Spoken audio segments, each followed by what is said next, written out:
All right, let's jump right in. We're going to talk about something I think we all feel at some point, those hidden patterns that just keep us stuck. And, more importantly, how we can actually find a way out of them and start making some different choices.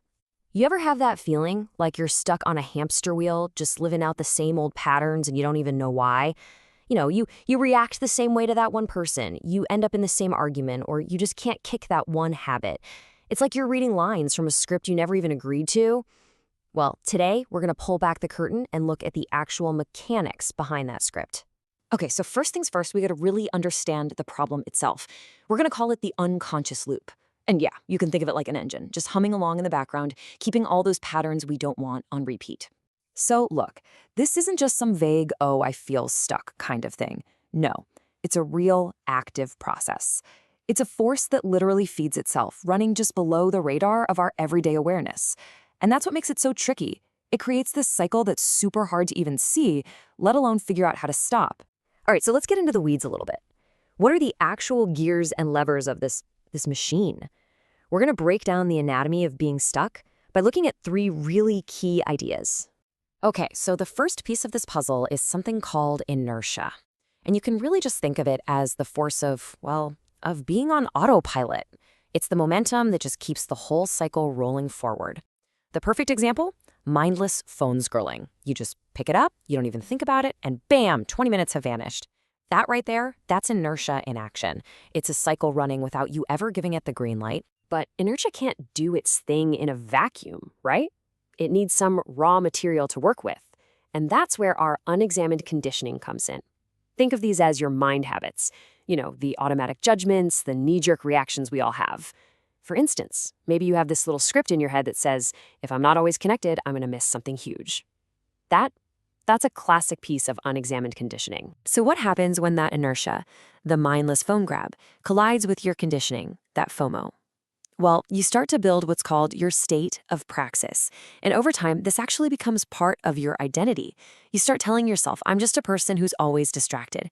You see, you've literally built that reality for yourself, one unconscious action at a time. So let's just walk through how this whole loop works. Step one, inertia kicks in, that little moment of just not paying attention. Step two, it latches onto your unexamined conditioning, that fear of missing out. Step three, that combo leads to an act of praxis, the unconscious action itself, scrolling instead of doing what you meant to do. And finally, step four, that action reinforces your state of praxis, your whole identity as the distracted person. And guess what? That identity makes it even easier for inertia to take over next time.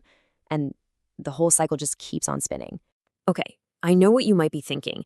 This sounds kind of grim, right? Like we're all just robots. But here's the good news. It's not. The whole reason we're mapping this out is to find the off switch, because there is a single power source for this entire machine, and if we can find it, we can pull the plug. So, what is it? What's actually powering this whole thing? What's the fuel that inertia burns? I mean, what gives this loop all the energy it needs to keep going, to keep us trapped? Well, here you go. The power source is what's known as the 5 hindrances. These 5 specific mental states, they're the direct fuel for inertia. You can think of them like massive energy vampires. They suck up the exact mental juice we need to be aware and present. So when these guys are active, our ability to make a conscious choice just tanks. And that's when the cycle of inertia completely takes over. Okay, so that brings us to the solution. And it actually comes from ancient practices that were designed specifically to work with the mind. See, if the hindrances are the problem, then what we need is a state of mind that systematically shuts them down. And in these traditions, that state has a name, the first jhana. So what's the big deal about this state? What makes it so powerful? It's all about that key phrase. It temporarily suspends the 5 hindrances. Think about it like this. If the hindrances are the gasoline, then entering the first jhana is like cutting the fuel line to that whole engine of unconsciousness. No fuel, no engine. And this chart here really shows you what happens when you cut that power.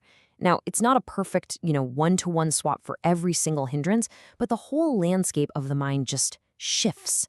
When all that chaotic, noisy energy from the hindrances starts to fade out, this whole new set of calm, focused, and honestly pretty pleasant mental states just naturally bubbles up to take its place. So what does this actually feel like? Well, first off, your mind gets laser focused. Like you can actually put your attention on one thing and just keep it there. And then, out of that quiet focus, this amazing sense of joy can start to rise up. And that's followed by this deep, really satisfying feeling of just well-being that kind of spreads through your whole body. You put all of that together, and you get what the source material describes as a pleasant abiding in the here and now.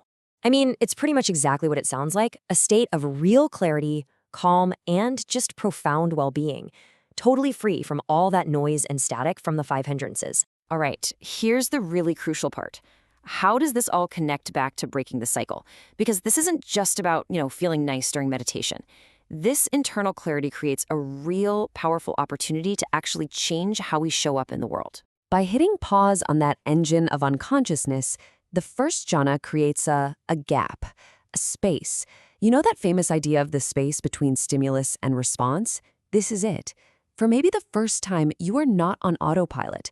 You get this moment of clarity, a moment where you can actually see the script before you just automatically read the lines. And that little bit of mental space, that is everything. It's like finding a clearing in a dense forest. You can finally see where you are and choose which way to go. You can make a conscious choice. It's a deliberate, intentional decision to do something different, to go against the current of your old habits, to push back against inertia. And that one conscious act, that's the key.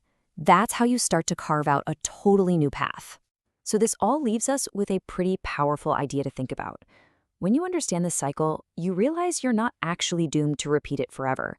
We have the ability to find that off switch, to turn down all that noise, and to create that little bit of space where a new choice becomes possible. So the only real question left is, what new path would you choose?